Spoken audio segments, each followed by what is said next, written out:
Let's go. Let's go. Happy Monday, guys. I made it. I made it. Yes. Back. One piece. Two pieces? I don't know. Pieces of 8. Guys, how are we? Me? How am I, you ask? Oh, you know. Chaotically sleep deprived. Foos, what's up, Ledge? Opened Peter Pan this weekend. Too much fanfare. There were no chants of Smee, but they were implied. And the Nana the dog costume is basically a rug draped over my frame. So life is good. That's my point. Life is so good. Guys, thank you for your patience as well. I know that my stream schedule has been basically non-existent. Past 6 weeks have been very hard in terms of finding a sketch. But opening this show was a big deal in the sense that it's just given me a ton more space and time and you know, kind of rhythm to do my thing. So now is the time. Yes, dude, exactly, Foos. During a fucking heat wave. It is so hot in Koreatown and Echo Park in central LA. I mean, probably like thermostat like 89, but actuality like mid 90s. It is concrete. There is no wind. And I mean, let me just get you a shot of the boy right here. Can you see him? There he is. There's Mar. All right. Mar's on death's doorstep. Metaphorically. He's getting rocked. Like, we have to walk before like 8, you know? Mar, they say what up.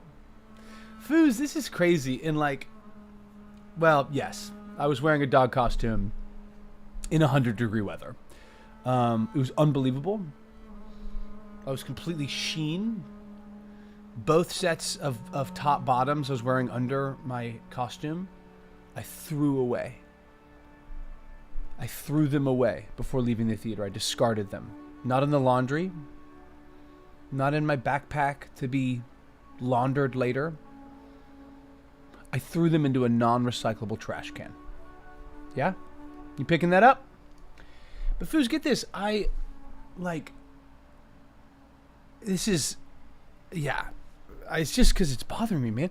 Marley is not eating as much as he should and needs to and has.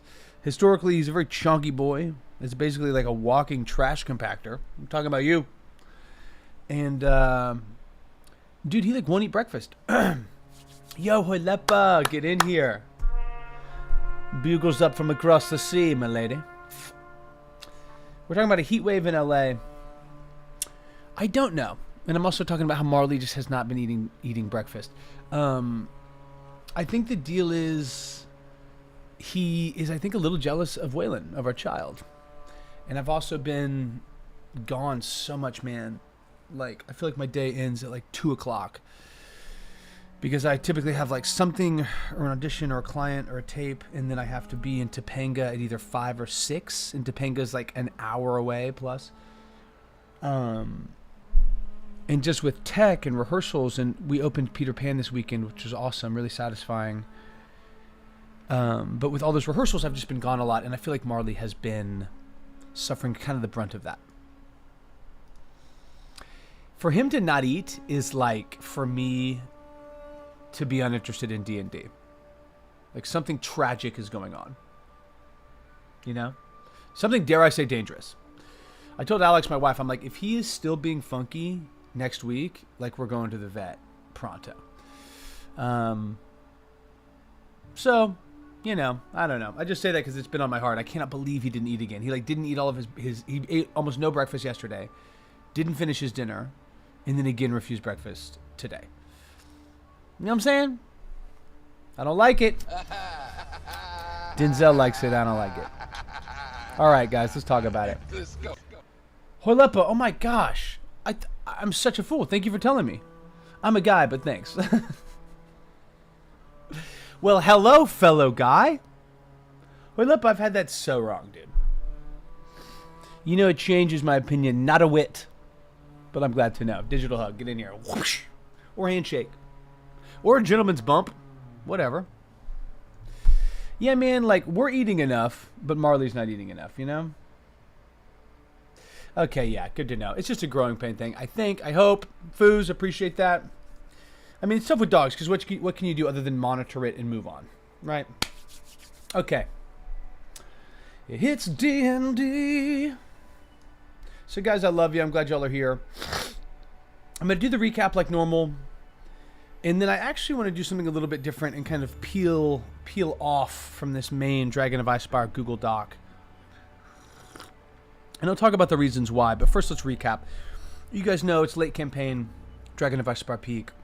It's now spun into this sort of war of the Stargazers. And really, you know, the pitch of a battle both ancient and new. Between the gods of the old and new pantheon and their kind of worldly manifestations. And between the draconic lineage of old and this kind of new-sprung line of wilderness denizens, of orcs, of druids, of wood elves, etc. And the party has had numerous wants and needs, right? Some of them serve gods that themselves are threatened by the old pantheon. Some of them are emotionally or psychologically connected to some of the cities or some of the people groups that are now threatened by this instability in the wilderness. And we've been playing for over 3 years. And my good buddy Brian, who is Glorious Tugglebuts, is a level 18 Battlemaster fighter in the campaign. And is also a friend of the stream. He's been on here a bunch. Brian is the guy that I did the New Moon 8-shot with. He's one of my dearest friends. And it's fun because he is a DM and he and I are able to talk pretty candidly about stuff. There's also that need, as always, every DM knows this, to kind of like pull back and not fully reveal your hand, especially when members of your table are there. So it's tough because he and I are dear friends. We're also both DMs that love D&D, but we're also, you know, players in each other's campaigns. So there's a certain amount of like, I wish I could tell you. And he knows that, I know that, you know what I mean? And I feel like the two of us kind of work together towards that end, you know what I mean? Yeah, you can help? Hoylepa, are you kidding me? Yeah, Evie, get in here. Bugles up. Good to see you, my ledge. Good to see you, my ledge. Guys, if you guys don't know Evie, fantastic DM. Running a Cypher campaign over on Altered Echoes. I was very glad. That was like perfect timing for me to take that in, by the way. I was like chilling so hard. I was so happy to see it pop up. I was like, oh my god, is this the Cypher stream? It is! But Hoylepa, we'll get into that prep just a little bit because I would love, honestly, everyone's opinion. But there was a period where I built kind of an encounter. Party was working towards it. It didn't exactly go how I thought it was going to go. And that's obviously par for the course for any DM. But it left me at the end of this campaign, which again has been going on so long, have been building up so many storylines and resolving them and interconnecting them. And this was always meant to be the end. Or like the final encounter. And it didn't go the way I thought. They overspent their resources. They had to run. They escaped to the ethereal plane and then further into the depths of the Underdark, eschewing their responsibility. And as the clatter of combat and death and violence diminished behind them, and they were left with only their footfalls and the heavy breathing that ushered them into the Underdark, I, their DM, so gladly, Sage, my prince. You know I get thirsty when Sage comes through. Excuse me. Sage, I love you, buddy. Hope you're doing great. Bugles up. Oh my gosh, Hoylepa with another hydration? Thank you. You guys know I'm extremely thirsty. Is it because I spent the first 2 minutes talking about the heat? Or is it because my voice is cracking? Don't answer. So for a while there, I was kind of like bummed. You know what I mean? Like I was like, I wanted to rip on this. It wasn't all the way there. It's tough when you work towards something and it doesn't exactly hit. Like, that can be disappointing. I took some time off. I had this play. Wasn't really able to play as much D&D. And now I'm back. And after this last couple sessions, honestly, guys, like, I feel really, really excited and keen on, like, how this can go and how it maybe should go. So, I'm trying to think about the best way to put this in. Let me just show you. Let me simply show you. Agreed. Hoylepa, that is a good solution to numerous problems. You know what I mean? No. Downtime sessions are sometimes the best, Evie. Especially for someone like me that hadn't seen a lot of that. To come in, catch a vibe of the table. Like, there was so much, like, out of character role play. You know what I mean? Where people will be like, well, like Jax thinks, blah, blah, blah. You know what I mean? I love it when people talk about their character third person. Sometimes that's even more revealing. I enjoyed it. Listen, I've got a sparkling water, a coffee, and a regular water. Hydrate me, boy. I'm begging for it, all right? So I was bummed. I was bummed because of how this thing had played out. It didn't feel as satisfying as I wanted it to be and thought it needed to be for the end of a campaign. I had put so much time and work into this encounter. It had literally, in some cases, been months and years of preparing the stakes that would drive this battle and conflict. And I think ultimately my party was just overzealous.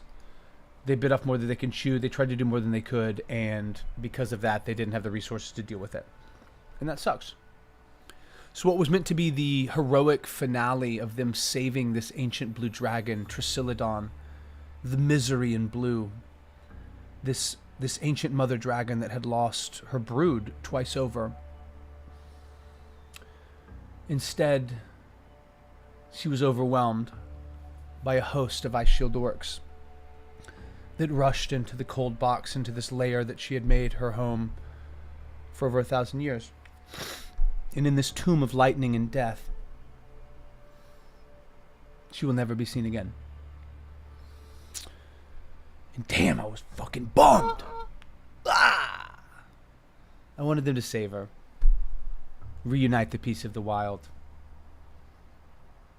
So what do you do? What do you do when you've been running a campaign for years? You know what I mean? And it's like, this is the finale. And there were other aspects to it. But there really was only two things left. One was the war between the old gods and the new gods. They'd done enough. They'd beaten back Thalos. They'd helped save Maleki. They'd restored the temple of Saloon. All that was left with was this blood goddess Bala. We all know who Bala is, right? Okay, we'll look it up. Go play Baldur's Gate 1 if you don't know. But Bala, at least in the old pantheon, is like goddess of murder, of death, of blood. But there's also that cyclical connection between life and death that connects her, Bala, to Shantea, the goddess of grain, of harvest, of renewal and rebirth. And they'd been exposed to that like, hey, Shantea is threatened. And they know that the drow that are coming up from the Underdark are being driven up by the Hells. And that the Hells themselves, like the plane of 9 Hells, is being motivated and whipped by this goddess. So what I want to do today, and Hoylepa, this is why I said your name earlier. And guys, everyone back off. Hoylepa's a dude. Okay? So any gender-specific gifts that you were making for them, all right? You better turn that into some neutral shit. Okay? I'm talking beiges. I'm talking greens. I'm talking tans and khakis. Now, is it as bad as me calling Brandon with a Y Brandy for 6 months? I don't know. But Hoylepa, I feel like I've known you a long time and I feel so bad for misgendering you, man. Anyway, much love. Always want people to correct me. I toss dude around a lot. And sometimes it's accurate, and sometimes it's not. Okay, you ready for this?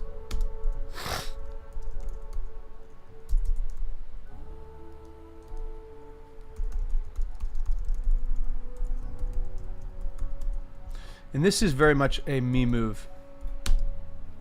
And there's like two types of writers. Those that like take what they have and edit it down, and those that just start a whole new PDF and write even more. And that's the way we're going. My friend, I love that. Cheers. Agreed, comrade. That's why I like saying beloved and legend, because they're genderless. Beware, ye legends. Okay, so remaining conflicts. You know what? I can also just turn into such a little formatting bitch. Trent paragraph. Bala consuming Shantea. The drow threatening the north and the Confederation of Silver. Okay, this is great. But what I want to do today, like I know what this next session is going to look like, and we will touch on that shortly, but I want to get down like the big pieces that are still in the campaign. And we're not going to get to all of them in terms of like the party. But I really want to get back in touch with some of the connection and some of the stakes that we're interacting. Because I think that's what really disappointed me the most about the Misery and Blue encounter. Was a feeling in my own mind and heart like, damn, this really has some weight behind it. And ultimately, like, it was really satisfying. Like, the party didn't feel disappointed. I mean, they were bummed they couldn't save Trisiladon, but man, they were, I'm telling you, like on the session when they were trying to figure out whether they should leave or fight or try to get Trisiladon out of there or what's going on, they were so conflicted. And that is really satisfying as a DM, because at minimum it means that they cared. You know what I mean? That they felt like their action had consequence. And there's like very little else that I want other than to have fun and occasionally kill players. Right? Yes, I do. I do have several. I mean, obviously there's like theoretically hundreds of servants of Bala, right? But there's a handful of really big ones. And a couple have already been established. But Trent Puergraf, the last remaining like BBEG, is absolutely in cahoots. He's not a religious man at all. He's extremely secular. But he recognizes opportunity. He's fluent in the language of power. And this was an opportunity for a man whose currency is violence, such as his, to increase access to that currency, right? Okay, so Vatrus the next. Oh my gosh. Okay, guys, I'm kicking it to y'all.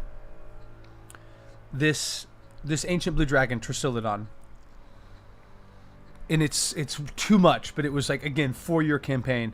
It was established in lore that she lost her broods, her eggs. They were stolen from her.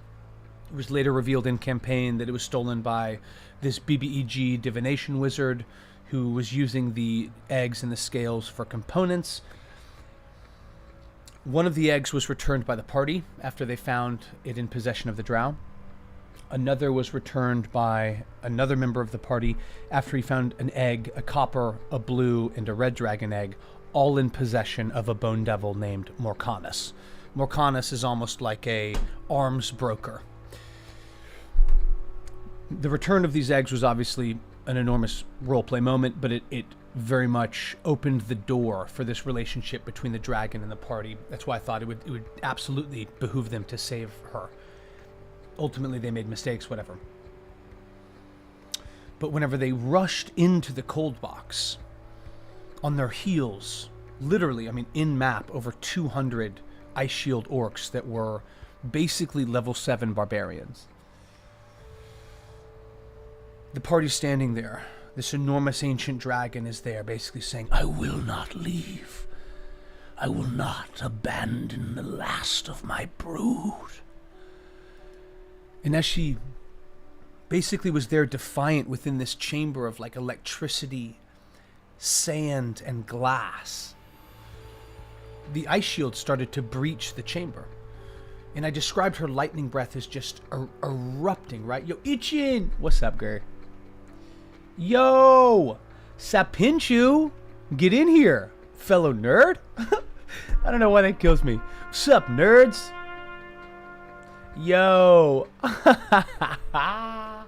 You are killing me. Safichu? Regardless, thank you for being so kind. This demon is Carpe the DM, voiceover actor here in LA, and dungeon master at large. This prep is for my Tuesday home game, which began as Dragon of Icespire Peak over 3 years ago and has now turned into one of the most sprawling homebrews I've ever been a part of. We are very near the end of the campaign. So I'm basically bringing people back up, and what I'm doing is starting this third separate Google Doc to really just collect my thoughts before we move into prepping session, what is it, 148? Yeah, 148. But get in here. You a DM? You just playing D&D? What's the deal? Oh my gosh. Hoilepa, why do you ask about the NPC servants of Bala? Do you have an idea? But all of chat, what I wanted to float to you is this. That when the party returned these 2 eggs, right, it was truly one of the most satisfying roleplay moments ever. One, it's fun to play dragons, period. But seeing this dragon come up and take this egg in her jaws and then return and burrow it within this chamber of sand and glass, filling the room with electricity, beginning the incubation process. It was like in-game 6 or 7 months. And the party then returns. And this army of ice shields is at their heels. And basically, in my mind, like, this is the last stand.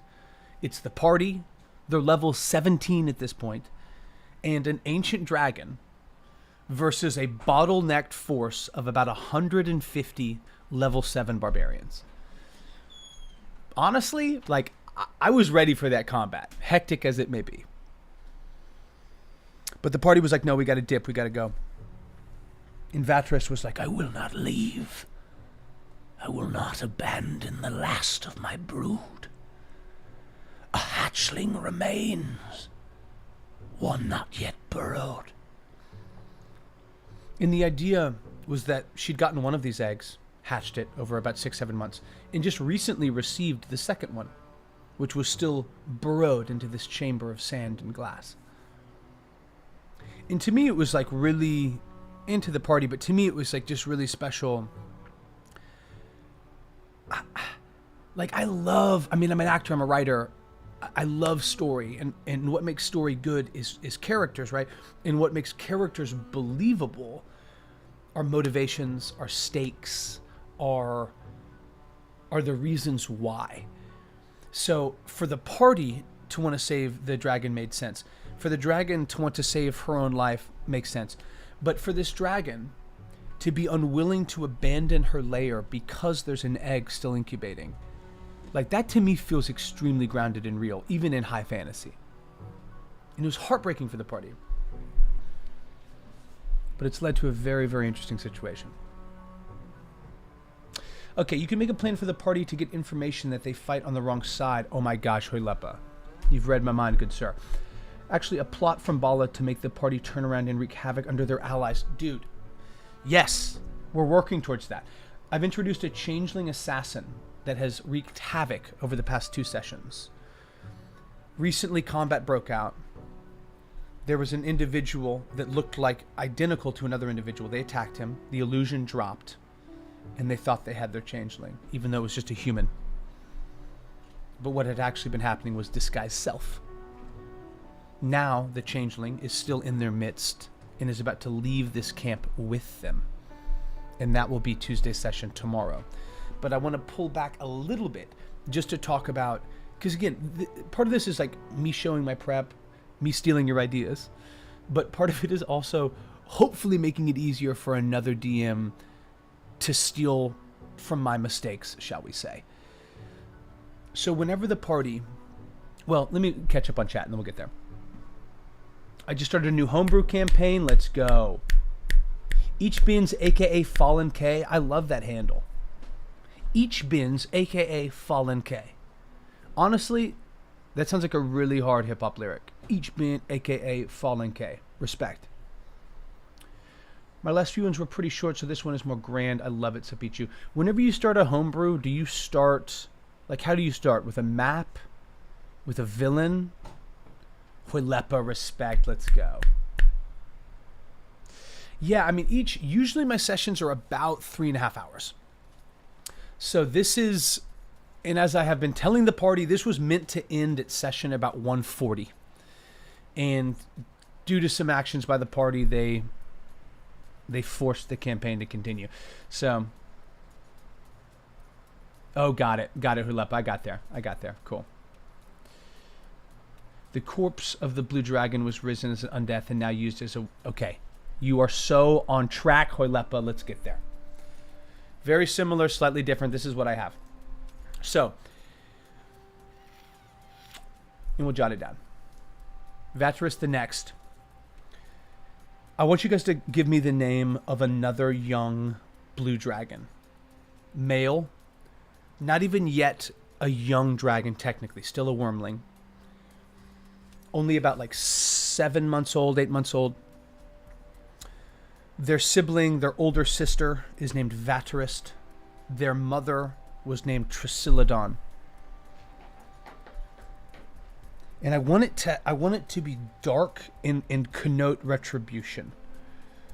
So maybe it's like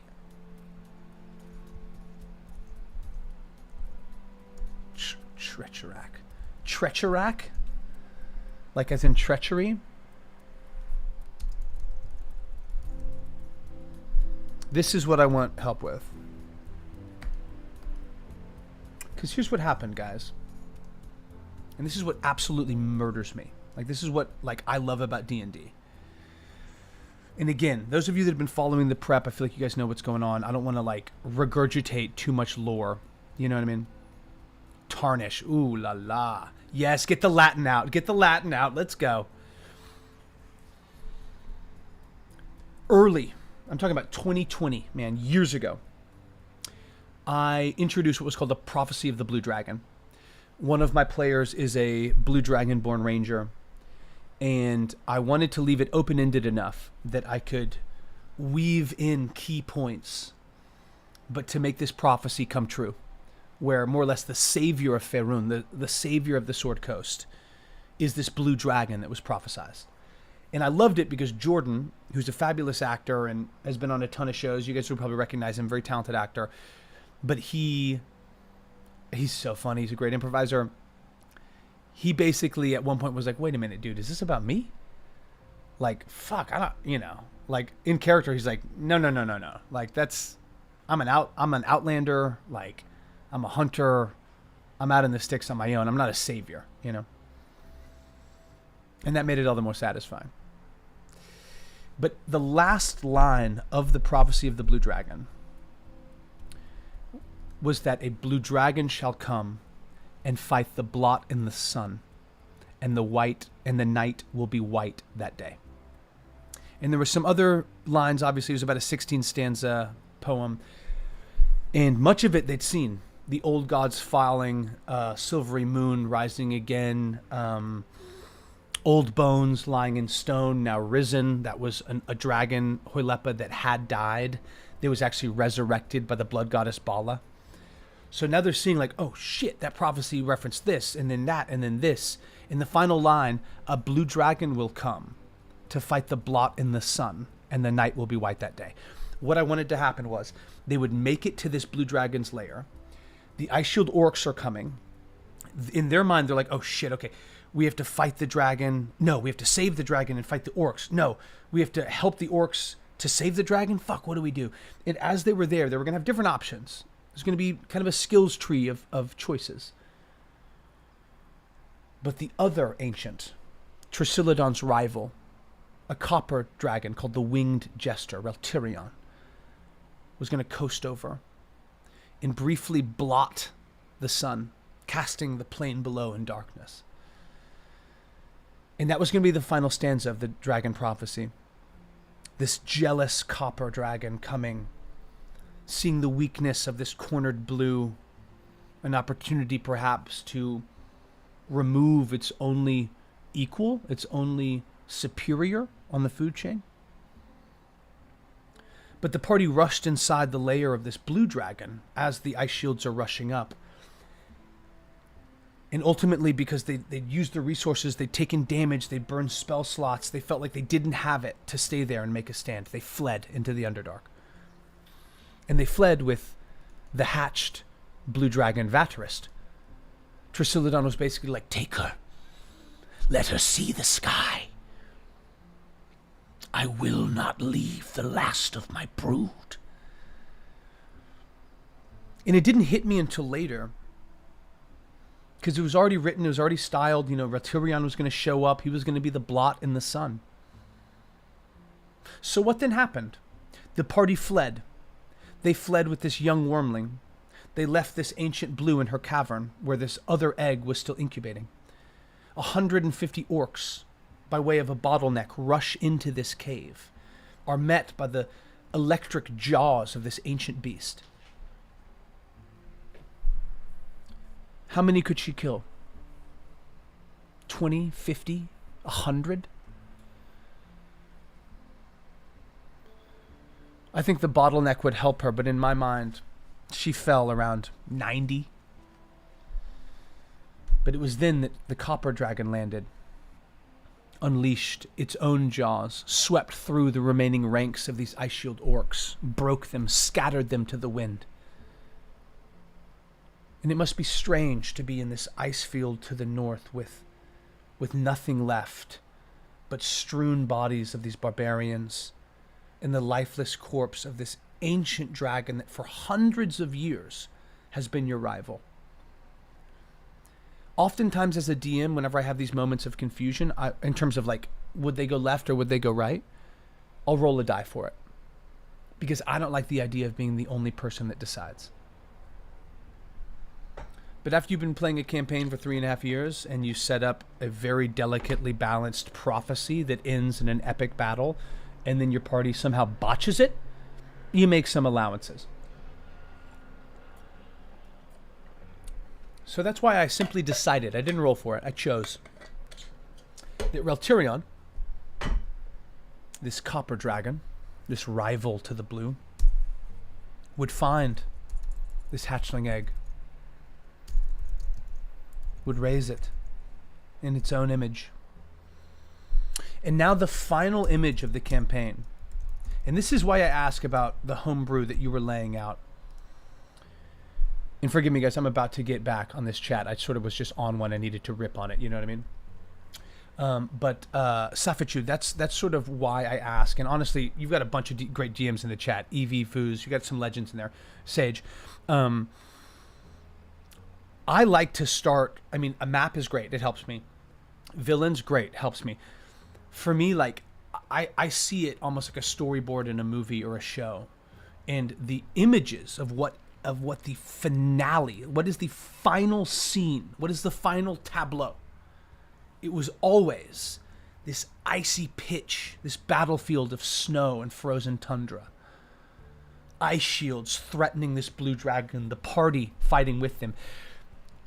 The whole wilderness, the whole north knew the prophecy of the dragon. I'd established a year ago when the blue dragon was venturing north to meet Trisillodon the very first time, came across a raiding party of ice shields, and some of them saw this blue dragon on a bluff and threw down their shields. They cried out in Orcish, "It's him, the savior, the prophesied." There was a world where these ice shields could have been won over by the party and helped save this dragon.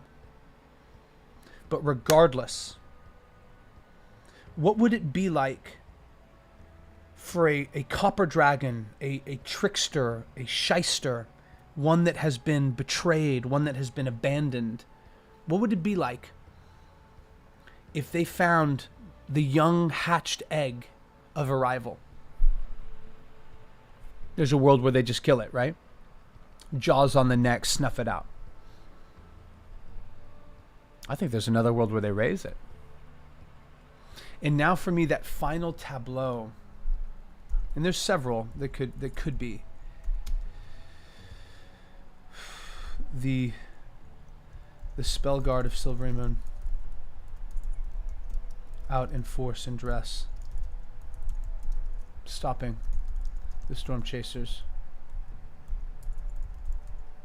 as they enter the storm gate to the north. The moon gate, rather. Gate to the north. They are doubted. They are judged and loathed. And as some sort of zone of truth, or some movement towards trial begins, the sun itself disappears, and the streets stretch in long shadow.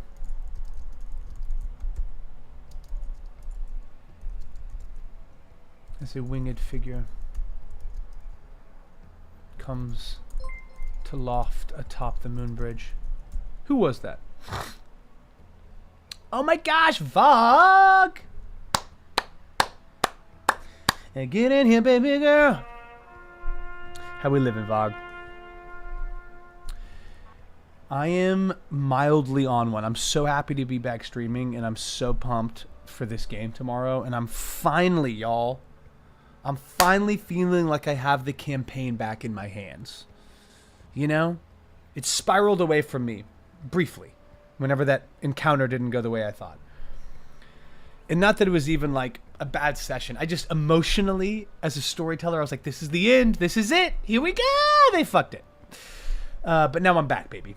Vog, how you living? How we doing? As a winged figure comes to loft atop the moon bridge, a second shadow stretches, smaller, a different shade than the ruddy red and dark gold of this larger dragon. A smaller wormling, blue scaled. A new master, a new lineage begun. Okay. I just like putting down these final images, right? The astral plane, an endless horizon line of breaking lightning and crashing thunder. The storm itself personified. Cool. I love it. Okay, beloveds.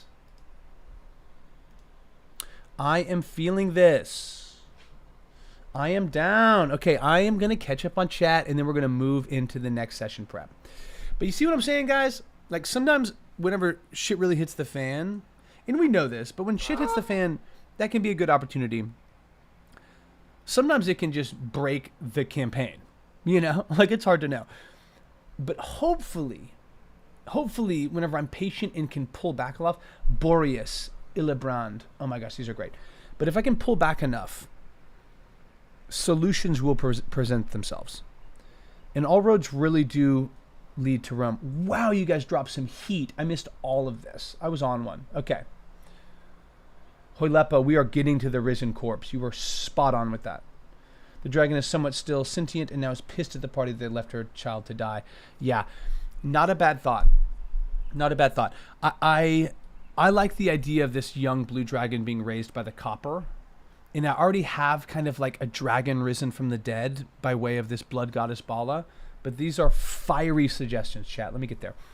I start with the conflict, develop the parties of said conflict, develop the relations of the events near the ones in conflict. Interesting. Choose a map or astrology type. Got it. This is awesome. Yo, amazing. Hey, yo. Who's that cute little person with the handle amazing capital Z? Get in here, coyote. Carpe the DM. voice actor here in LA, and I love D&D, you're in the right place. Let me ask though, amazing. You a DM? You a D&D enthusiast? You both? What's going on? But Safichu, this is great. I started with a conflict. Developer parties have said conflict. We're talking about how they begin homebrew. Choose a map or astrology type. Then I get specific with choosing the time of the conflict, where the players are in the timeline. I love it. And what they can do to encounter it. Love it. Cool. So you begin with the conflict. That's rad. I guess in a way I did too. My whole campaign, and it ended up being justified by way of this War of the Gods and this divination wizard who was using old holy sites in the Sword Coast to essentially step across different areas of the material plane. But that began with the idea of a huge library that had books unwriting themselves, books that were becoming blank, or in some cases factual, like encyclopedias where the data contained within them was shifting. And that to me was just cool conceptually. Like a book that's unwriting itself, especially handwritten, like what the F. But trying to justify that. And ultimately I landed on, okay, this wizard is time traveling basically. But finding ways to justify conflict or justify a strange situation is automatically going to give rise to some very creative situations. So I love that, Sefichu. That's cool. Actually going to finish my first homebrew campaign in a few sessions. Well, few is a bit optimistic. I love it. So Fallen K, what is the ending? You know what I mean? What do you have in mind? Evie, you should not be working. Oh my gosh. Okay. Are you starting it on Altered Echoes, Evie, the new campaign? And is it Cypher? And you need a villain with a mustache? Let me know. Also, already world building for my next one. I love it. I love a DM that's like about to, yeah. It's so hard. Creativity comes in typhoons sometimes. Guys, these names are so good. Malaveth, Obdrektar. Happy Monday, Amon, get in here, baby. Upul, Juanair, Opal Rock. Dude, these are great. A few days ago, I might throw the first 10 fairy tales. I love that. Yo, Amon, you do what you got to do. Boreas, Illebrand. These are so fucking good. I kind of like Boreas, guys. I'm not going to lie. What if it's Boreas Opal? Like, why does that sound so fucking heady? We're doing it. I'm combining Hoilepa and Evie.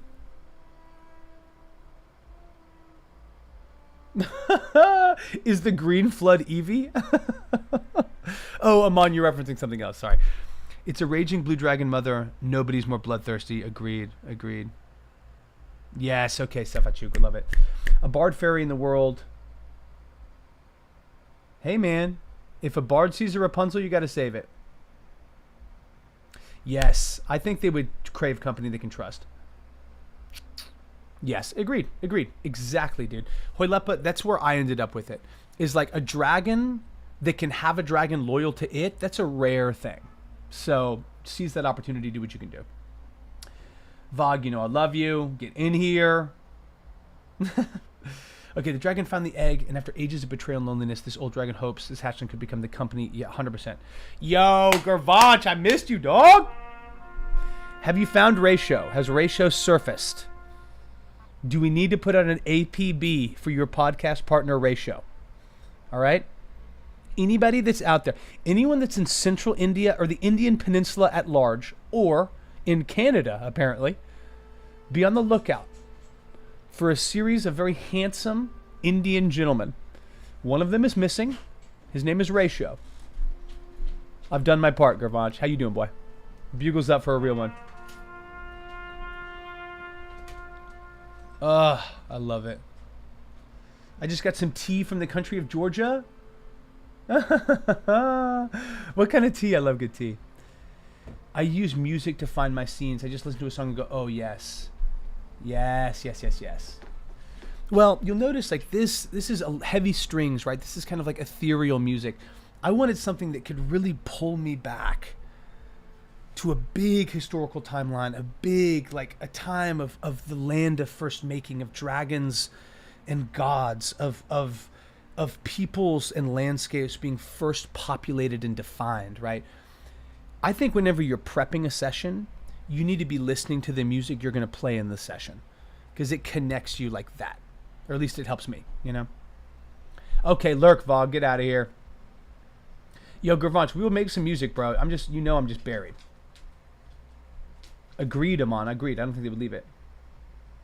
For example, my conflict this time is the god of knowledge got stuck in the plane of forgotten memories. Oh my god. Jesus. The elf opened a guild, promised some should die sacrifice, and let the others return. Good God.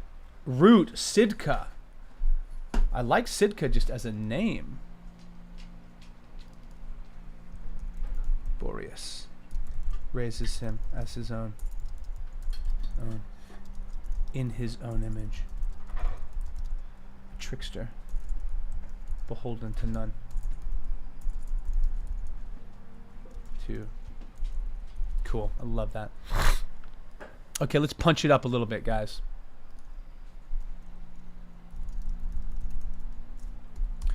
Time to punch it up a little bit.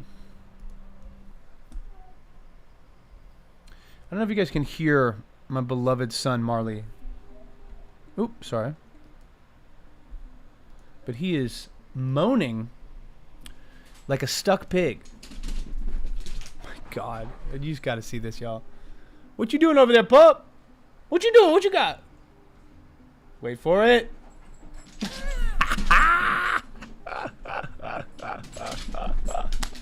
Yo, Striker, get in here. Get in here. Yeah, Boreas Opal, I think, is the move. Once Upon a Reflection, let's go. Evie, you know I love your shit. Striker, get in here. Are you a DM or a D&D player? Or both? Or are you just one of those curious, sweet little souls that's desperate to get gatewayed into some tabletop? You're in the right spot. Is Seki transitioning fairy tale-esque? Wow, okay. Well, at the moment they're preparing to topple a dictator who controls the player's home continent with an army of constructs, dear God, will be the final big battle. If everything goes to plan, you know how players are. Yeah, we do know how players are. Godspeed, Fallen. Godspeed. I found him in Canada. Let's go. Wait, you don't hear the music? Damn, I love that music. I can't believe you guys can hear it. Okay, get out of here. Run that doggo, Evie. You're the one. You're the one. Striker. Wait, who is loud? Marley? When the copper dragon saw the mother dragon and the hatchling, they might think he can't let the sacrifice of the mother go to waste. Maybe. They were once friends. Neither. I just vibe. What a prince. What a prince. Or princess. Doesn't matter. I love that. It's like, what are you into? I'm into vibe. Respect. Me too, to be honest. If I could crack open a can of vibe and subside on that, I'd be a happy little boy. Okay, Evie, get out of here. You guys can hear the music, yes? I'm into men. I love it.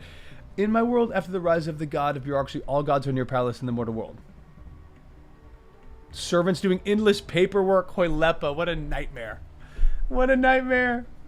Oh, okay. Gotta run, running dog. Okay, got it. Yes.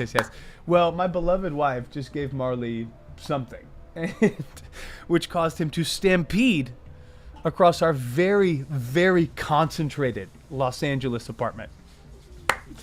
Hey, get in here and love some men, y'all. I'm straight, but I'm down for you loving men. Let me guarantee you that. And one other thing that I think is just like underrated in tabletop, which don't you dare say you're not into table 2, Safichu. Don't you dare say it. But Striker, one thing that's like rad is tabletop. You can like wear any mask, be any person, represent yourself, speak, carry, choose, live, laugh, love in any fashion you prefer. And unfortunately, that's like what makes it the most fantastical, not like the fact people can cast spells. But yeah, man, do what you gotta do. You know what I mean? It's hard enough to find happiness in this world. Don't let anyone stand in your way. But I appreciate y'all being here today. A nice twist might be that the blue dragon was one of the few who hadn't betrayed the copper dragon. Yeah, that's a great thought, Amon. Unfortunately, like, I've already established a lot of lore of these three dragons, like, you know, being competitors, like not being enemies, but certainly not being collaborators. You know what I mean? They're more or less were like, okay, you got here, I got there, I got here, fuck off, you know? The funny thing is the dictator himself is not really able to fight himself, or any of the players could probably one-shot him. Love it. I love villains that are really need other people to do their dirty work for them. No min for me. You guys can have my share. I love it. Evie, that's hilarious. You're like, you know what? That's what makes the world a balanced place. Okay, so here's how this is going to go down. I want to do a couple more final images. And I will be checking in with the chat, but I got a party that I need to kill. I need to kill them! So what do you do whenever you've had a homebrew campaign that's very, very specific, that's meticulously crafted over, I mean, what are we working on?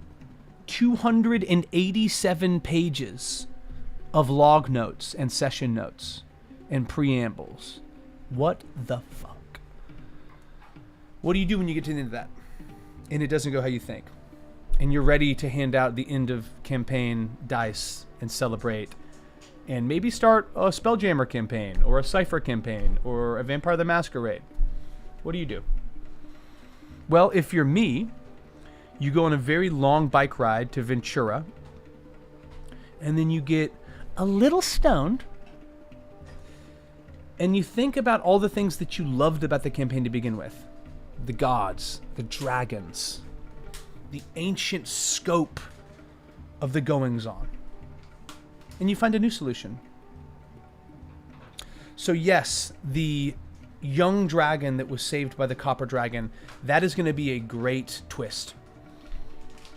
But what really remains to be done, right, are handling Trent Puergraf, this leader of the Blind Jackals, and driving back the blood goddess Bala. So, last two sessions, the party, they fled. They left the dragon to the north. They fled into the Underdark. They saw what was happening in the Underdark, that the hells themselves were rising up through these almost portals of blood, that they were taking the Drow citizens and sacrificing them as living, breathing fuel for this blood goddess. They interceded. A battle took place. They marched closer along the dark roads to Minzo Baranzan. They met more of the Drow populace. They saw that, oh fuck, like the Drow are coming to the surface because they're desperate, because they're getting slaughtered down here. And so with a like purpose and honestly a like enemy, the Hells, the party returned to the surface where the Drow were wreaking havoc. And the Drow, some of them, were in cahoots with this one remaining BBEG, Trent Puergraf. Now Trent is an enormous man. He's sort of like, kind of like that one, you know, uncle you have from Staten Island that you never really know what he did. And Trent, he's from Waterdeep. He runs this syndicate called the Blind Jackals, and they don't really wear uniforms, or they don't have a, you know, some home base. There's no sign up that says Jackals here, you know. It's cloak and dagger. They've got people in power.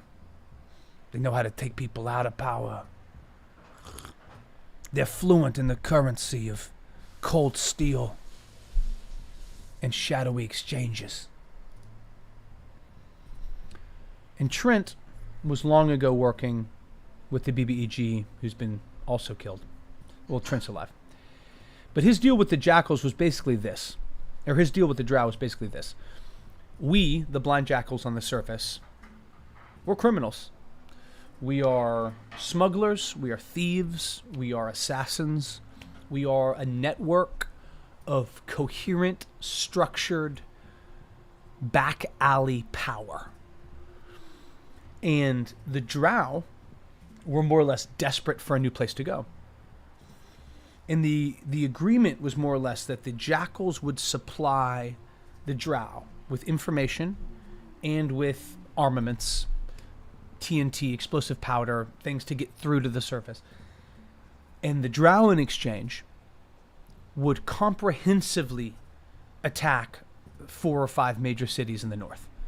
The idea being like, hey, you can't just come up to the surface, find a place in the wilderness, and make it your own. I need you to come up and destabilize. Because people that make money through violence, they make a lot of money through war. Ask the U.S. Senate, right? Hey-oh! Oh my gosh, Hoylepa, get out of here.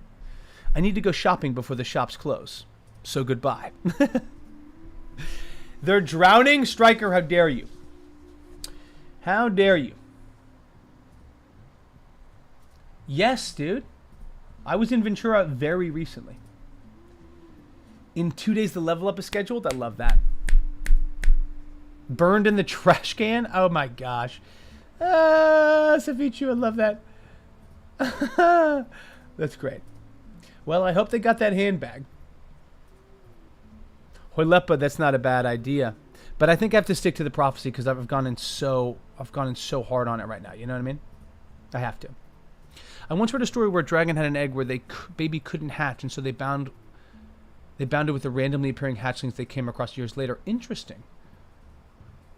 That's similar, you know? Yo, may the shops be open, and may the prices be affordable, my friend. Go with God. Work it out, Evie. Let us know when you're back. Root, I'm sorry. It was me and 2 friends of mine. We didn't really stop, you know what I mean? But yeah, we basically did that Ventura Ojai bike trail. Got a beer or 2 in Ojai. And then scooched our little butts back to Ventura and then drove home. It was really nice. It was a little too fucking hot, to be real. You know what I mean? You know what I'm saying? It was extremely hot. Who we got? Yo, Striker! Get in here. You know there's room? If you're here for the vibe, you will get it. The vibe will be here. But I want you to know I am going to try to gateway you into some tabletop. Oh, I love it.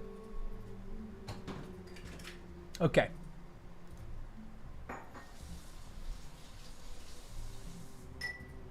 So, make sure that I have all of this. Yield recap. Yes, I did the recap. Smoking confusion. That's kind of where we are now, but I've talked about it a little bit. Let me bring you fully up to speed. Party has the situation with the dragon. They bail. They go to the Underdark. They see the Hells Rising. They see all this shit. They now, weeks later, come back up to the Underdark, or to the surface. And they come back to the surface that is being ravaged by the combination of blind jackals and drow. And there's something to me very chilling about the possibilities that come whenever you are fighting an enemy that is getting inside information. An enemy that knows when you will strike next. An enemy that knows where your weak points are. How many people you have stationed where.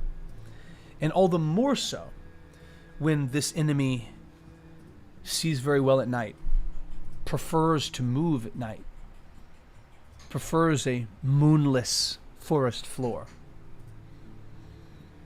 For we all know, regardless of your age or proficiency, things just get a little tighter in the darkness. Right? I do not have Minecraft. A dragon who's used to betrayal hasn't heard from the Spelefi prophecy. Wait. Oh, specific prophecy or doesn't believe it. Got it. You know, Amon, these are good ideas. Like, I'm not going to lie to you. I feel really locked in on Reltirion and the hatchling. Like, I feel really clear on what's going to happen there. Boreas Opal. God, I love that name. So these are good suggestions, but I know I'm not going to use them, you know? So anyway, the party comes back up to the surface, and they're looking for this place called Bixie Creek. And Bixie Creek is an invented mining town, but it's in the north. It's a little bit east of Raven Rock, if you think of classic Sword Coast. And they come upon this mining community. And dude, it is just, it's like rolling into a town in the midst of the Salem witch trials, right? Just extreme confusion and doubt and fear. Fuck yeah. So I think I removed a lot of them. Unfortunately, I did. But what I did initially, and this was actually really beautiful, I thought, was I took a ton of these guys and I set out probably 40 tokens that all just like nondescript guards, right? In the middle here was this whole sort of this man by the name of Seaster. He is an ancient high elf man. And there, across from him, was a second Seaster. So basically, they were looking at this. Oh, shit. They were looking at two guys standing next to each other. Oh! And one of them's like, you're not Seaster. I am. And the other one's like, what? You're not Seaster. I am. And as the denizens of Bixie Creek, again, represented by, this kind of nondescript token, right?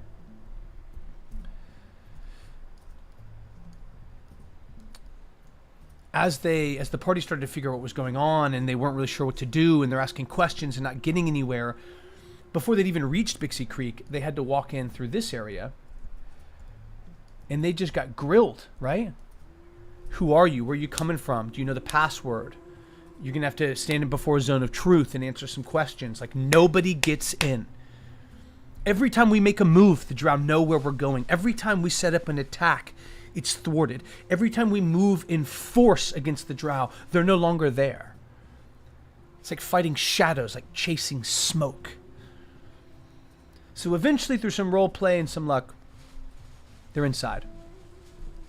They're asking about Trent Puergraf, about this enormous man, this leader of the Blind Jackals. They saw an enormous man that seemed to garnish some respect from people. He hadn't been there for about a month or two. There was an older man, a dwarven fella. He's got a blue beard, shaved head, big old pokey eyebrows. Goes by the name of Bilbin. Bilbin's a changeling assassin in the pay of the Blind Jackals. And as they reached the gates, the denizens of Bixie Creek were like, look, we're jumpy because the drow are fucking everywhere. There's a changeling assassin. We know this. He's pretended to be citizens. People have died. Like, we're not taking any chances. Little do they know the real Bilbin is actually tied up in a cave about 7 miles away. So they come in and they rest here. And the next morning they're investigating some of the tents that maybe were associated with members that were suspected. Maybe these members were Blind Jackals themselves. Who knows? I wanted to run these sessions like a murder mystery. The party goes where this bear companion is, into this tent. And as they walk outside, they see Bilbin be like, what the hell? How'd you get there so quick? And they see this second Seaster roll up. Wait a minute. There can't be two of us now. Confusion, doubt, the rattling of swords from scabbards. And this was a classic situation for me where I'm like, what's the party going to do?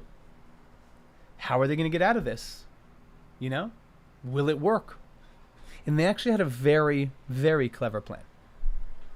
I think it's funny if the evil fails because the hero group was so simple with their plans. Yeah, honestly, Stryker, like, we're on pace for that. That could happen. I'm working on a sci-fi setting, so this is giving me whiplash. Hey, man. Viewer discretion advised, Stryker. All right? Respect. For me as a child, it would be disheartening if the only reason for my rescue is an insane rambling a prophet ages did days ago. Well, I mean, I think as a child, Amon, if you're saved, right? Like, do you think that this dragon would be like, you know that I saved you because of this prophecy? That's not why he saved you at all. He saved the blue dragon because he recognizes that this blue hatchling could grow up and be loyal to him, could be a companion, could be reared in his own image. The prophecy of the dragon, at least in the copper dragon's mind, was bullshit. It failed, right? He was up to the north that day. Why didn't the party step in? Why didn't the party fulfill the prophecy, if in fact the prophecy was real? This for him is an opportunity for companionship, for emotional connection. And yes, to perhaps needle Trisiladon the Blue from beyond the grave. Right? That's hilarious. Also, it's a classic 2.5 Men scenario, right? A bumbling ancient copper dragon becomes a dad. Striker, that's fucking hilarious. Okay. Of course, each get in here. By the way, since you guys seem more talented at naming things, would you mind if I ask for assistance? Of course, fire away. Right, exactly. And maybe I wasn't clear enough on that. The prophecy was what was meant to bring them to fight the copper dragon. The prophecy was meant to be like, the copper dragon is the bad dragon. And they already had some suspicion. But they fucking booched it, man. They booched it. Get in here, into my arms. Into my arms. Who was that? Ichibins. What you got? What you need named, boy? Or girl, what you need named.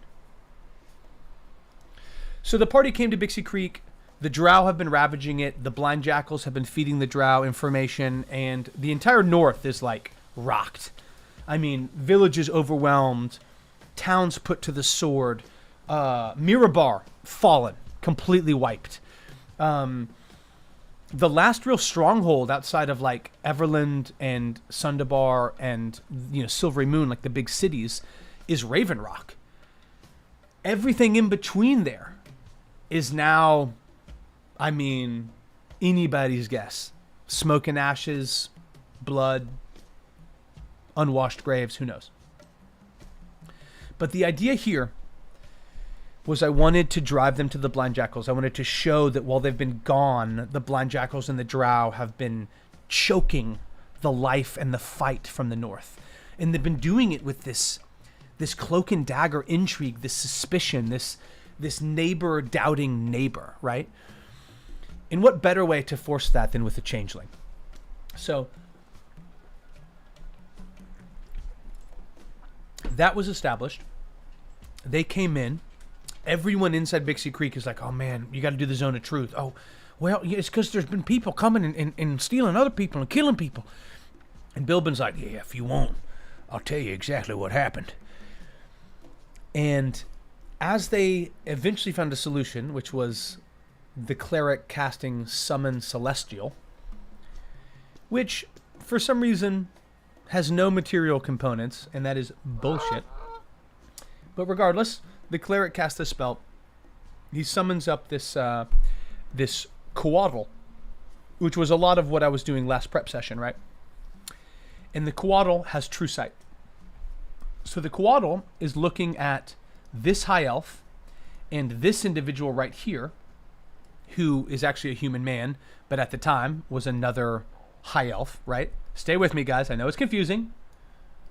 / get in here. But the coatl has true sight.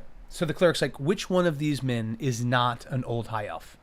He looks, he points. It's not that one. Cool. A fight breaks out. As that does, I put dozens of, I mean like so many. They're just everywhere. And the idea was that these guys, I wanted to like have some members of Bixie Creek actually be blind jackals. But it's not like the blind jackals are wearing a fucking fleur-de-lis or a coat of arms, right? So as this illusion is broken and this coatl is summoned, swords leave scabbards. Violence and shouting, confusion washes over this mining village. And I had everybody roll for initiative. And dude, the first like 2 rounds of initiative, everyone's like, I hold my attack. And up from above, This is where everyone was rushing to get. The right-hand man. An elderly dwarf by the name of Falm. A sorcerer of some capability. Stepped forward. Started unleashing fireballs and circles of death.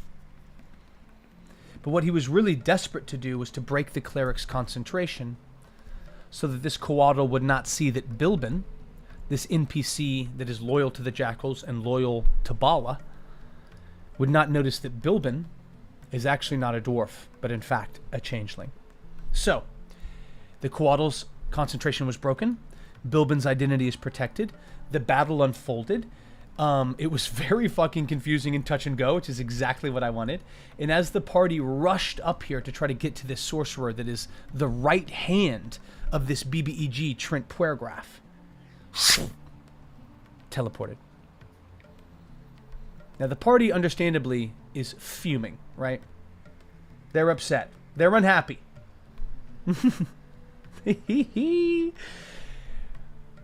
And I'm really excited about what's going to go next. And so those are the situations that I want to lay out. One of them I already have down. But I want to give some trickle-down options because you never really know what the party's going to do, right? So for my new campaign setting, I've already made most basic things. However, I can't really think of good names for my gods. You trying to do a George R. R. Martin prophecy twist. You know, Root, that's a good point. And honestly, Amon had some great suggestions to that end.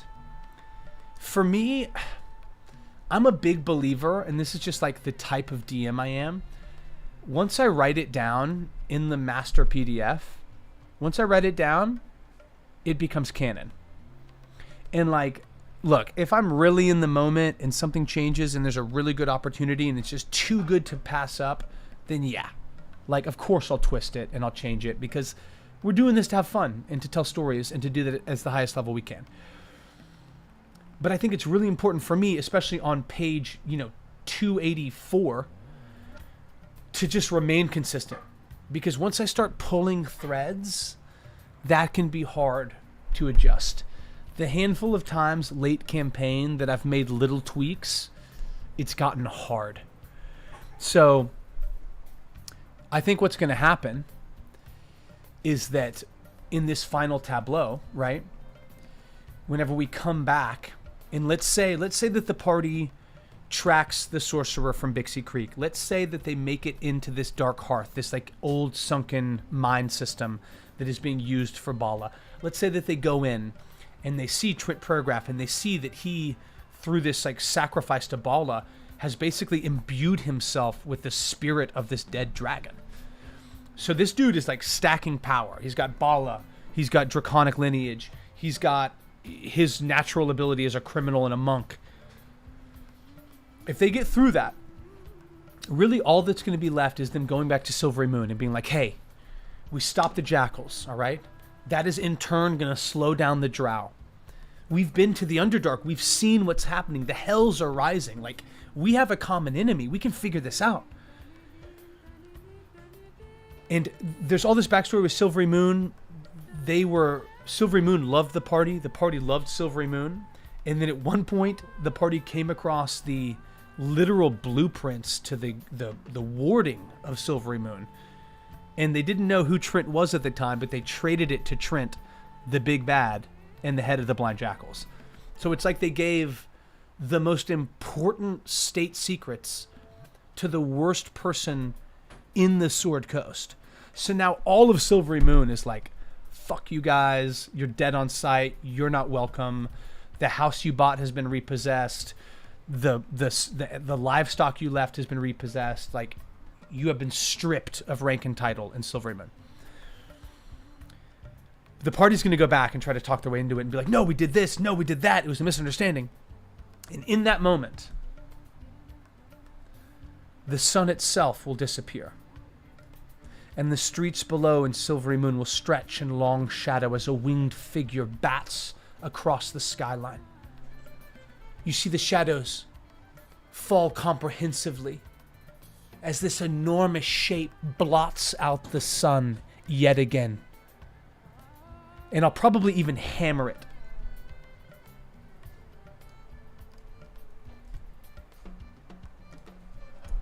Bear with me, though.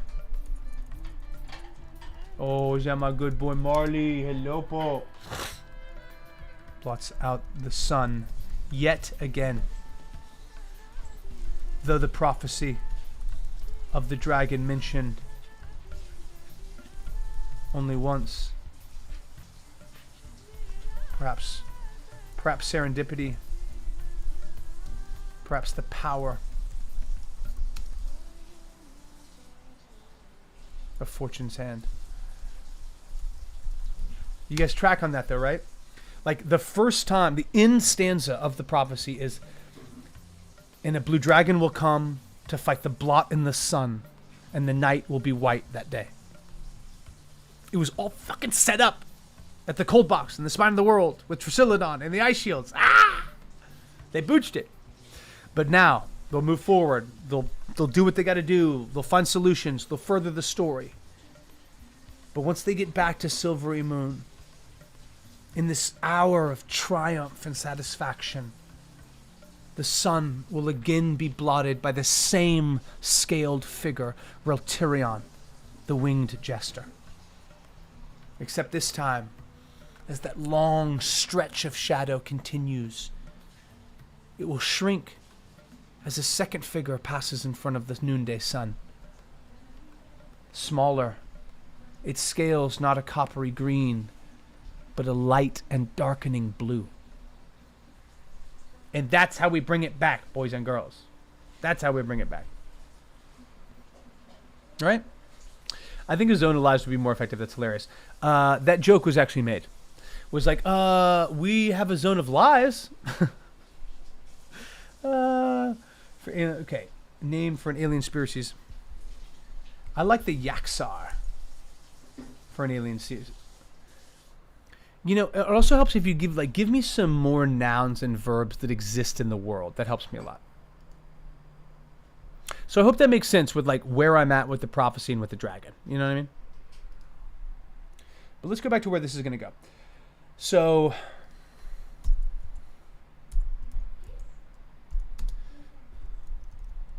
Gloris is still panting,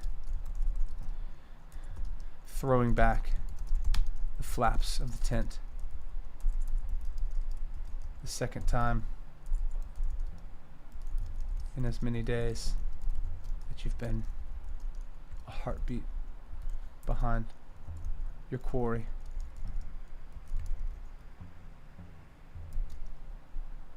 As the jackals slink back into the shadow, into the safety of their shadows. Cool. Those left are attending to the dead or dying. Seaster is shaken but conscious. Samson, the fake Seaster, lies unconscious. So now, basically what remains, more or less 3 options. And obviously my players will choose the 4th. Like, let's just go ahead and establish that, right? There's 3 options, but they will find and create a 4th. Right? Now, is funny good or bad? Like, describe this alien species. What's their deal? What do they look like? Where are they from? What do they do? Are they good or bad? Are they villains? What's up?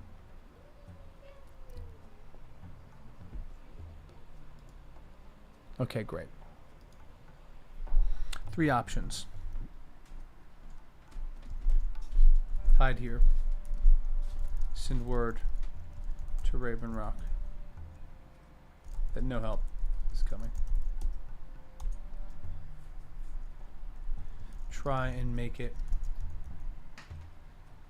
the week's journey to Raven Rock.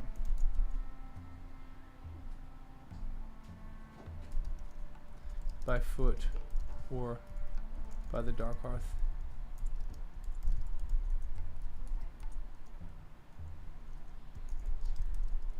Entrap the drow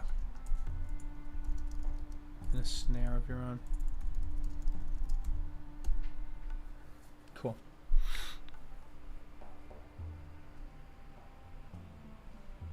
Great. So basically the session will pick up post-combat, right? Like it's just ended. It's just gone down. And as it goes down, the main individuals that they were chasing after have teleported away.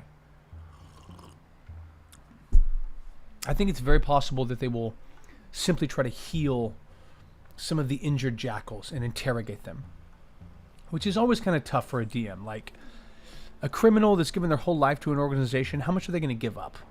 You know, we'll see. I think that's very possible. I'm going to be pushing hard to use Bilbin to try to lead them into the Dark Hearth. And Bilbin is in fact a jackal and in fact a changeling. But I'm hoping to just be able to lead them somewhere where they go inside. Bilbin detonates some sort of explosive or like locks some sort of door, some sort of trap is sprung. And inside they see a smaller, wounded Bilbin. Who's like, why the hell are you looking at me like that? And he's the real one. And I think they'll realize in that moment that they've been deceived, certainly, but that they've been trapped by the jackals themselves. That will then cue out basically a dungeon crawl inside this Dark Hearth. At the end of which, if they make it, they may or may not fight Trent Paragraph. But at that point, he will be extremely powerful. The other option, of course, is that they just do something else and completely fuck off. But I feel good about where this is. Okay, cool. Guys, I love y'all. This has been an absolute pleasure. Striker, Itchin' Fallen, Amazing 9396624, and everybody else, man. All my regs, Amon, Foos, Root, yo, Safichu, appreciate you coming through. Evie, Hoilepa, Sage, Root, y'all some real ones, truly. I've got tons of love for y'all.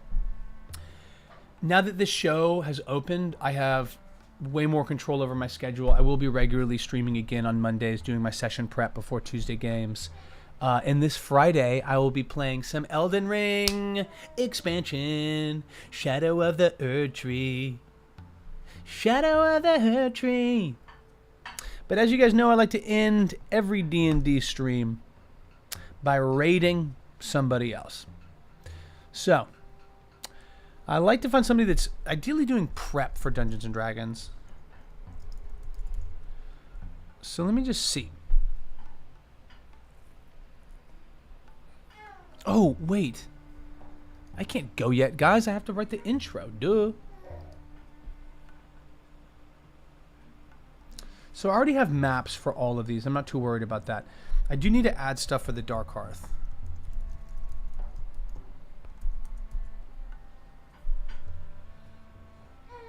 Okay, cool. Old Temple of Shantea. A grain processing center. Both storing massive amounts as well as a mill for grist and toll.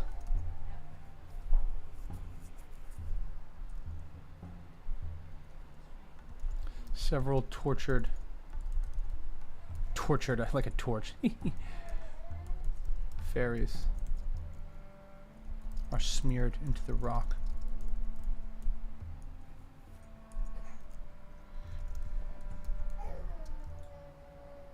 Bala consumed this place, and those that died before during the cave-in. So how I'm treating the Dark Hearth is that it's an old dwarven mining expedition, or like center rather. And obviously the dwarves, for the most part, like, I mean, they're on the surface, but they're like living in the rock. They're living underground. And so this was more or less just like a mill. This is where they would bring stuff they'd harvested or grown and process it. And how I'm treating it is that there was a cave-in. Was that there more or less was like a unexpected natural event that, you know, changed the topography, changed the geography in such a way that they were not able to escape. That led, of course, to them dying. So sad, so sad. But the... Sorry, let me just get the actual map up here. Oh, shoot. So I set this up on my other... I'm so glad this is here, thank God. Cool. Oh my gosh, can I just show y'all this? Because this was meant to be the battle map for whenever they were trying to save the blue dragon. Ugh. And I never got to use it. But we can enjoy it and be like, this is so cool and fun and cute. You know? Right? I'm back. Yes, Map Pro, get in here. Let's go. Perfect timing. No, I'm starting out and I'm at a phase where I want to populate my world, and so I'm doing this thing like where I find random words and names and try to justify them afterwards. The setting is mainly millennia into the future. Humans have expanded into the cosmos and have made themselves a space-faring juggernaut. Okay, cool. This one... Yizan, I've always liked. I just named a sorcerer in a campaign Yizan. I don't know why I like that a lot. A race could be the Koltari. Seems like a race of aliens to me. So there's some ideas. Let's all just take a moment of silence for this map that cannot be used.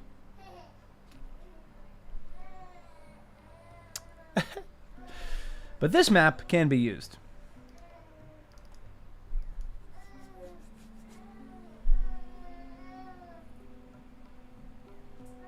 Hell yeah. Okay. So the Dark Hearth will come, like the entrance will be down here. You know what I mean? Like they will get to this map later. This will be more of like a cave-in, more of like a natural formation, and then they'll get into this place. This is going to be more or less like a trap. I want to treat this like a, and it's something like, you know, biblically, historically, you know, even within fantasy canon, like the idea of a people group conquering another and then not only like eradicating their culture, their holy sites, but often going a step further and like repurposing them. You know, like putting a cross up in a synagogue or whatever the example would be. And that's what's happened here. I mean, that's what's at times throughout the life of this campaign, which again has expanded, you know, longer than some presidencies. It is, I mean, the wants and needs of the gods like supersede oftentimes like the material understanding, but not always. Sometimes it is retribution. Sometimes it is jealousy. So what would it look like for a blood goddess, a goddess of death, of murder, of destruction, to overtake the temple of the goddess of harvest and grain and life?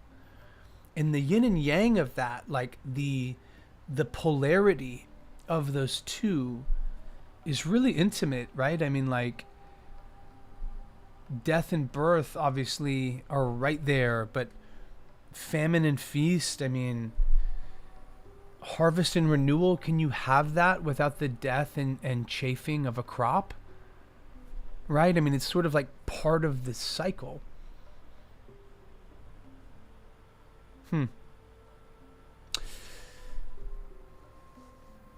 So there will be elements of that I really want to lean into. Names. Anyone got any names for names of gods? I don't want to appear mean or desperate by asking again. Yeah, I mean, how do we feel about... I like Yizan and Koltari. Like, who are these gods? Koth. We've got Vandrix. I like that. Calazon. I like that as well. Like, for me, phonetics are often where I draw my names from. You know what I mean? And it really, like, especially as someone that just... Calazon, take me away. I love it. Calazon, start the coach. But can't you just see that? Vandrix, save us. So once they get here, this will be more or less like a trap. Walking past this will open a threshold. I'm going to have a separate encounter in here that will be maybe an invisible stalker. This is going to be kind of a reward station if they can pass the skills challenge of the Urs. And then we get into the Lich zone. And I like the idea of this community that caved in, that died and starved.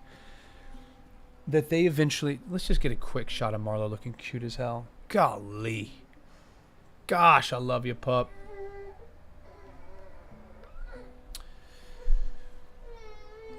But the idea that these deceased miners and grainsmen and millers were almost resurrected through the rising power of Bala, and now move through the space as these mindless skeletons and zombies. That to me is chilling. And I wanted to show an interaction of like the impact of Bala and Shantea beyond just runes in a temple, or where once there was a field of wheat, now it's choked with bloody vines. Like, I wanted more than just that, because they've seen that, you know. It's pretty much your basic pantheon of gods with all their different domains and stuff, but just taking a few of these might just help me to kickstart how I name the rest. I'm a big fan of, like, think about, like, you know, like I think about, you know, the Greek pantheon, right? Like Dionysus, etc. I mean, like the idea of so much of it is drawn from their language and in the symmetry of their phonetics. Same thing if you go to like Amut-Ra or Imhotep or Vashurkan. You know, like Egyptian gods can have such, like we hear them, we're like, oh, that's Egyptian as fuck. You know, this to me feels like it's like far future campaign. That's why I went with Yizan and Koltari. Like those feel, and Yaksar, like those feel to me like far. Like not like Zanzibar or like Xanadu. But you know what I mean? Oh my gosh, Foos, get in here. Who are we about to prank call on your behalf? Hey, give us 9 of their digits and we'll guess the last one, okay? Foos, we love you. It's going really well. I feel like I finally have a handle on... I mean, I've had a handle on the campaign, but now I'm like excited to bring it to bear. You know what I mean? Post Trisilodon and Cold Box, I was feeling a little bummed.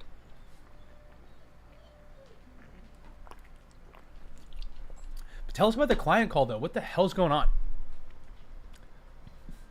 Are you looking for a narrative addition to help create newer, creepier, or more deadly in appearance environs?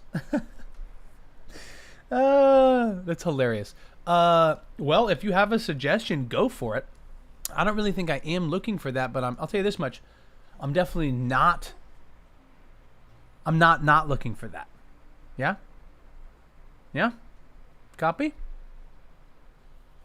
This album is so pretty. Okay, Greaves' Broken Dark Hearth.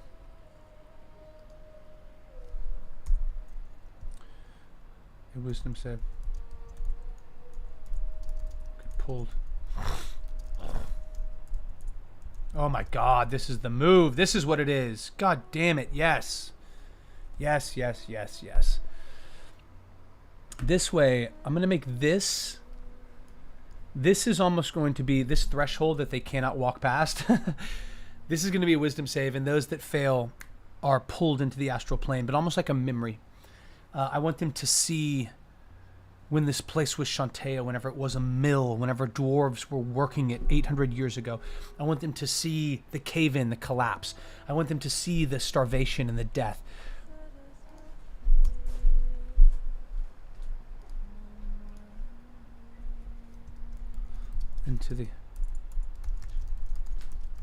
Into a shard of the astral exchange between Bala and Shantea. Miners, dwarves, families, at peace and at home in the rock, the cave-in, the use of Zorn to help sniff out the cachets. I love Zorns, by the way. The fact they can smell precious gems, I love. The use of Zorn to help sniff out the cachets of diamonds buried within the rock. The greed. The digging too deep. The door being opened. Opened too far. A cave-in.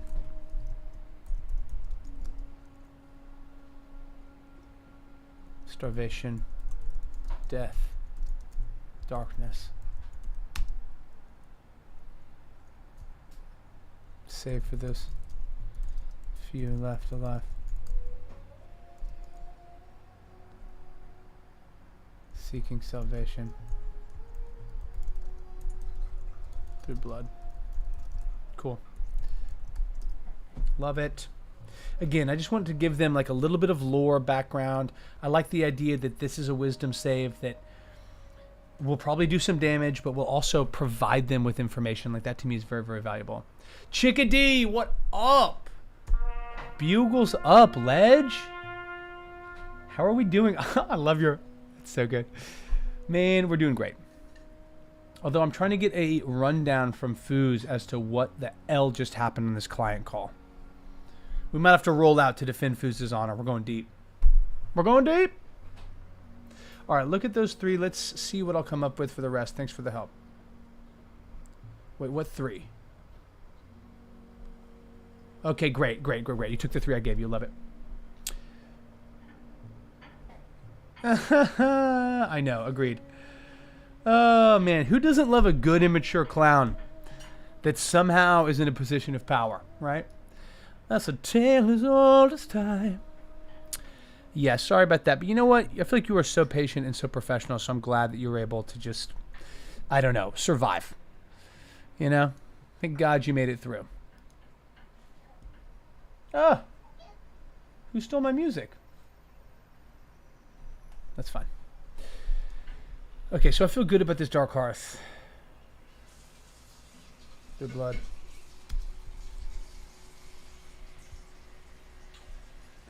The dwarven man became a lich.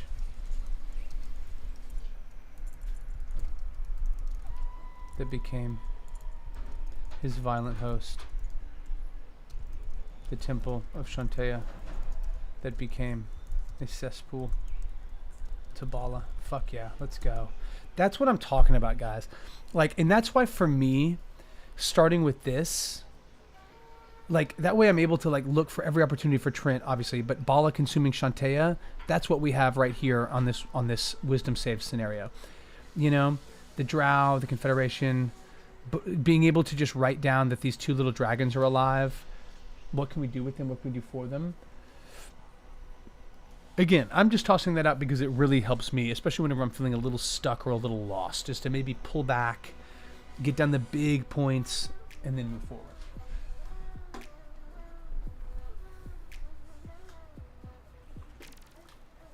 Okay, let's write this intro.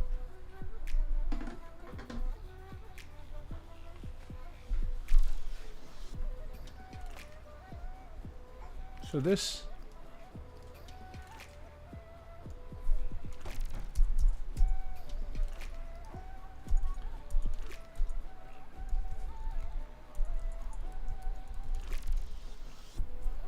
you know what, as a special bonus, what's his sleep schedule at, baby?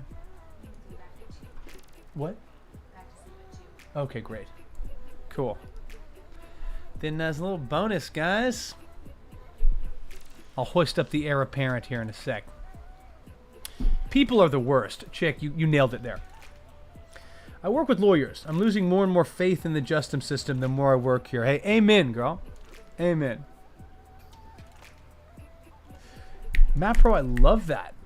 The Divine Rank 19 doesn't have a lot of organized militia-esque followers. Exactly. It's more provincial, right? More like...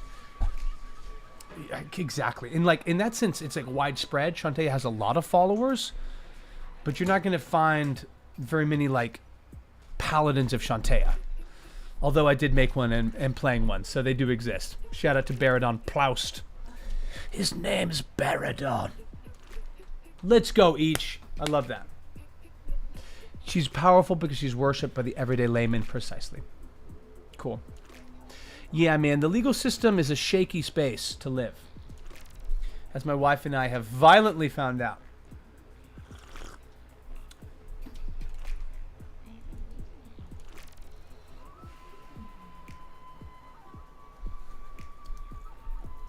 Turn back, Glorious. Some 90 feet. And now I'm describing the very end of the last encounter. That's sometimes how I like to begin my sessions. Also, this is so random, but because my party, they've done this before. Wait, where's Bixie? Shit. There we go. My party's done this before where they have just brought up the owlbear outside of session. And there's been times where I've been working on another map and they've mentioned it. They're like, hey, what was that map with like all the fire and the skulls? I'm like, bitch, that's for you to find out. Not to gently ask me and have me reveal. Come on now. The point is, gotta keep a tight lid on your secrets. But how satisfying is it? Everybody, dude, spent so much time and resource to get up here. And this is not a, this is like a platform. This is like a little break, a little ledge, if that makes sense. Shit, I should have used more people on this ledge. Whatever. It's a great map, by the way. But they get up here, they're trying to get to where the sorcerer was. He action disengaged, and then bonus action quick and dispel, and teleported out of there. And everyone was so pissed. Such a great feeling to me when everyone was like, wait! No! Disengaged and cast a spell? Yes, my bro. You better back up. You better back up and trust. Yeah, Gay Pasa, exactly. Foos, that's awesome. That's why I love a Roll20. I put them on a safe landing page. You know, I'm such a creature of habit. Like, I should probably get into Foundry or Roll20, but like, I like Owlbear, and I don't want to have too many technical elements. You know what I mean? Like, I want to build this story and have it like right here. You know? Or at least that's the excuse I use. So Glora, still panting, throwing back the flaps of the tent, the second time in as many days, and finding nothing but stale air and clustered blankets. The second time in as many days that you've been heartbeat behind your quarry, only to have the jackals slink back into the safety of their shadows. Some 90 feet above the valley floor. The morning light still muted and captured by the canopy of the forest. Yet the havoc wreaked is apparent. Dozens dead. Tens more dying or wounded. Seaster, fragile and shaken, stands up to look over the slowly bleeding body of the humanoid who had who had stolen his look, shall we say. Masked himself. His own identity. He'd kill 100 of me to get to you. 100. 1,000. Dying words of Samson. Spoken to you, Slight. So this is... And again, guys, I do this because I love it and because I need to prep. But I'm also doing it hopefully to back and forth with you guys. You know, maybe to inspire you, but also to get inspired by you. So forgive me if it's like completely overwrought, but the exchange here was basically this. Bixie Creek, right? The Drow and the Jackals in cahoots. The North under attack from the Drow, but being undermined by the Jackals. Their information is being leaked, their troop movements. Whenever the North is trying to strike back and attack a Drow stronghold, the Drow know about it. You know, that type of thing. And with that in mind, like the past 4 months have been brutal. Like, I mean, have been fraught by death and defeat more often than not. This individual right here, who just looks like kind of an everyday like carpenter or whatever, his name is Samson. And he is a blind jackal. He knew one of our party members who is connected to the blind jackals and connected to Trent. That character's name is Slight. Sorry, I don't feel like this song right now. But I do feel like this one. But Slight, his backstory is that he came from Waterdeep, where the jackals are centered. He worked for Trent, 7-8 years ago as like a teenager, a younger boy, 14, 15. He was like a runner, a gopher. He was extremely skilled and stealthy. He would, make things disappear. He would kind of be a heavy or an enforcer in ways. Oh my gosh, I just got an update.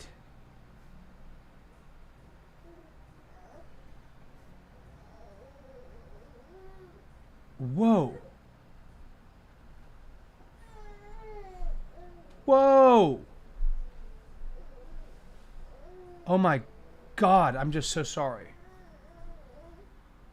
I just got some horrible news. Fuck, man. Okay, well, I should not have checked that. Let's finish this.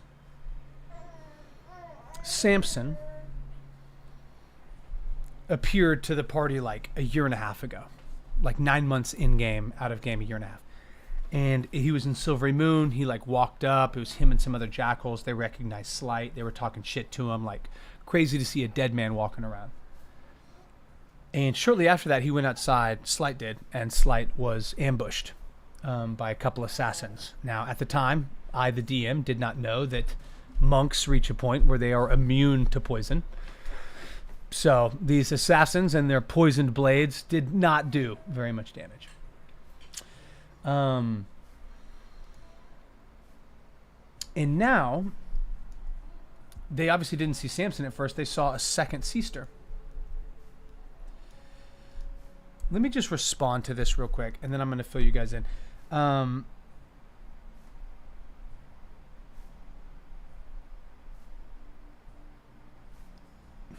me just send this real quick. I mean, this is insane to me. I'm so sorry. I bought a CPU a while back, and dude, it was like airtight. Oh my God. Okay, pause on this real quick. I bought this CPU. I spent a ton of money on it. I spent a ton of time trying to figure out what I wanted. Obviously, part of it was streaming, but I run a transcoding and data delivery service and needed a ton of processing power, et cetera, et cetera, et cetera.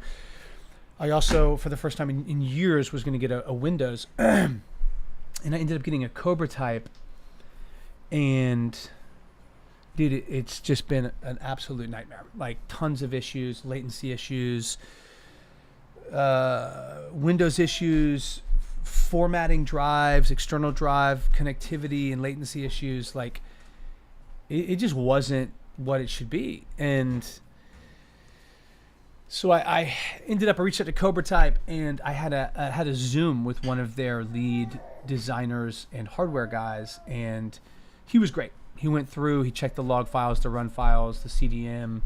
He found a lot of stuff where he was like, this is not right. Damn, why is that happening? Damn, why is that happening? He did some stuff. We talk about it. Eventually he was like, hey man, I'm really sorry. Like, you're going to need to send me the CPU. Like, I don't know what's going on.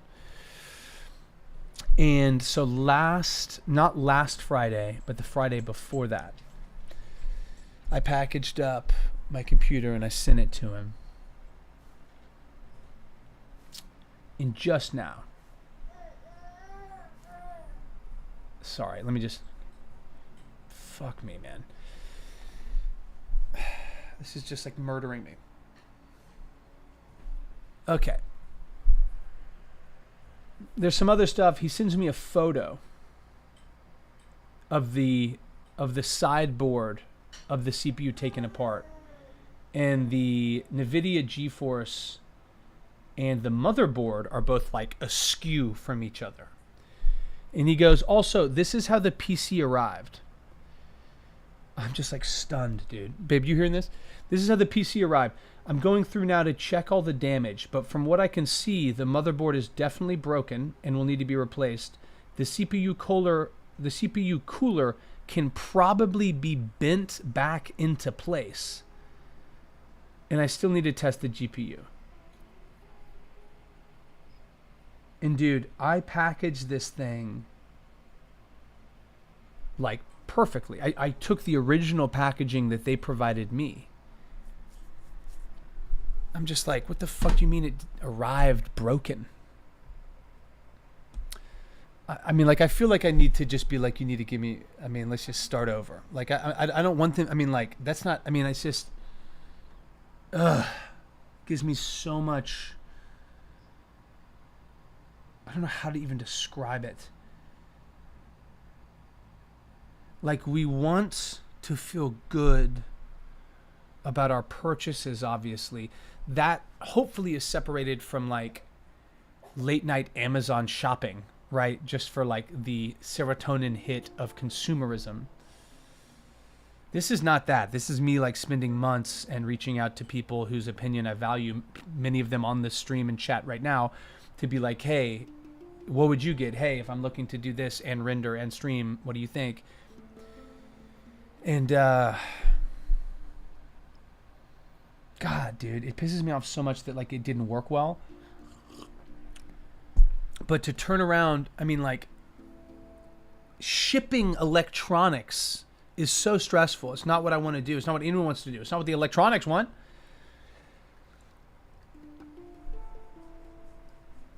Dude, I mean, it's like, anyway, I'm going to call him. We'll get it sorted out. What I don't want is them to send me back some like compromised machine. It has never worked properly. Like my issue, you know what I mean? Anyway, guys, appreciate y'all. Exactly, bent back into shape. Like, dude, I don't want you bending anything back the fuck into shape. You know what I mean? Yeah, it has been so much time. Yeah, it has been. That's a good way to put it. I mean, the problem is, like, I respect this dude's acumen, and I appreciate him being like, let's get this right. Him being like, the CPU arrived like this, to me, is a nightmare. You know what I mean? So, I think I'm going to just need my cash back. Like, this isn't, I'm not going to bent back into shape. Like, I don't want any fucking electronic that's been bent back into shape. All right. Okay. Regardless, let me just touch on this one point. We'll finish the fucking intro, and then I'm going to call this dude. Let me just... Okay, great.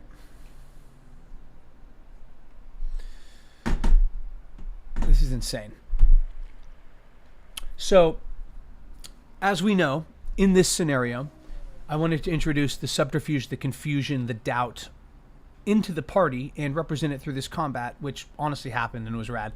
But do that as a microcosm of the entire North, right? With like neighbor doubting neighbor, like unclear who's giving what information to the drow, how they're always a step ahead.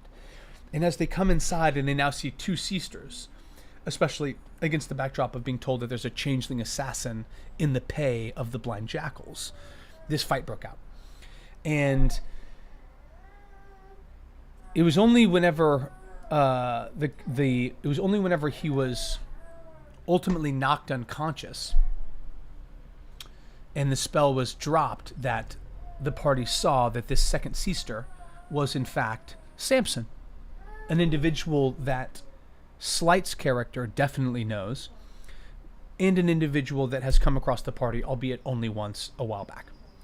The point being that this was meant to communicate in a very subtle, low-key way that this is not the changeling.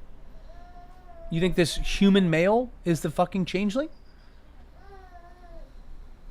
So I want that to be available. I want that to be out there as a potential situation. Because I know they're going to be pissed whenever this actual changeling, Bilbin, betrays their trust. Right? But as he was like falling unconscious and being killed, Samson goes, "He'd kill 100 of me to get to you. 1,000. And I just want to reiterate that as also a way to just barely give them another clue. They're close.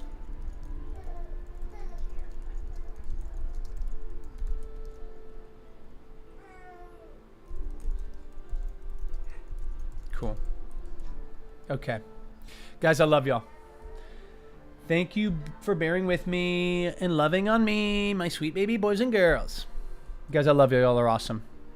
I'm about to go blow this guy up.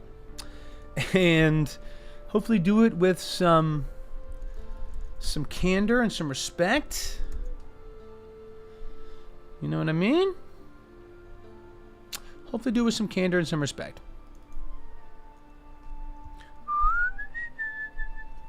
Okay, so... Shit. Oh, yes, okay. Well, let's just raid Mindari. I think she's rad. She does a really good job. And if you can, guys, get in there. Tell her Carpe sent you.